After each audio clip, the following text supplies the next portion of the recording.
This is Unit 2C that deals with energy resources and the consequences of burning fossil fuels in particular. So we can see here an image of the sun, and the sun obviously sends heat in the form of infrared and light waves to the Earth, and obviously without it we couldn't survive, and in fact we couldn't survive without the greenhouse effect. And this is the first thing to realize, that it's not a recent thing and it's not wholly a negative thing. It's only negative if it gets out of hand. So let's have a think what it actually is. We've got the light coming in here, relatively short wavelength, hits the surface of the Earth, it's re-radiated out at a longer wavelength, and this is absorbed by particular molecules which we call greenhouse gases. So what do we mean by molecules? Well, matter down here is a posh word for stuff, and we've got atoms, three that we're interested in particular, hydrogen, carbon and oxygen, and they combine to form molecules, and these are the four molecules that we're interested in. So we've got water, which is a greenhouse gas, methane, also a greenhouse gas, carbon dioxide, also a greenhouse gas. Now oxygen isn't, but it's still part of our story here. So what's going on? Well, here we've got a reserve of coal, so lots of carbon locked in the ground, and we're digging that out at a furious rate, oil as well, and oxygen is being taken from the atmosphere.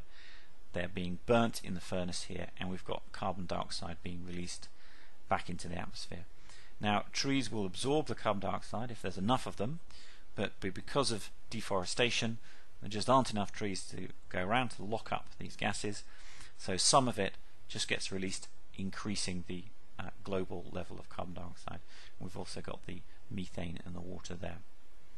Now the effect of these emissions, so the soot and the dirt, can also be to in and of itself increase global warming as well. We can see it's getting trapped here and reflected downwards, so it can be further adding to the problem there.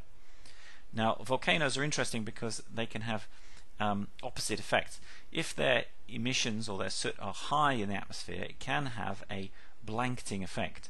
It can have a cooling effect, and that is in recent memory, particularly Mount Pinatubo, has had an effect of blacking out or causing a drop in global temperatures.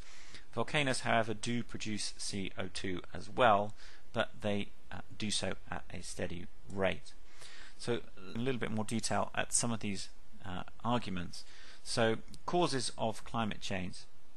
It's fairly clear that humans are causing climate change, although there is some evidence which people point to which confuses the issue. So let's have a look at the possible causes.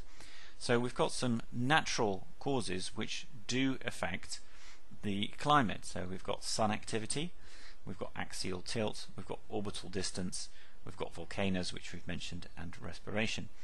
But all of these are either stable, like volcanoes or respiration, or they're on very long cycles, and the heating that we're experiencing or that we're measuring is on a very short cycle, a few hundred years or so. So we've got 40-year cycles, 100,000-year cycles. That really can't be what's going on here. Now sun activity does vary as well, but we're not experiencing a peak. If anything, the peak was in the 1930s, so this is how it affects us.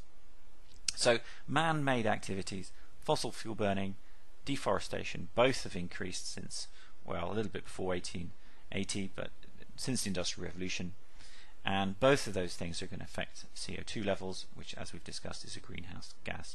So here we've got the effect, the temperature rise, and that's been dramatic since the Industrial Revolution.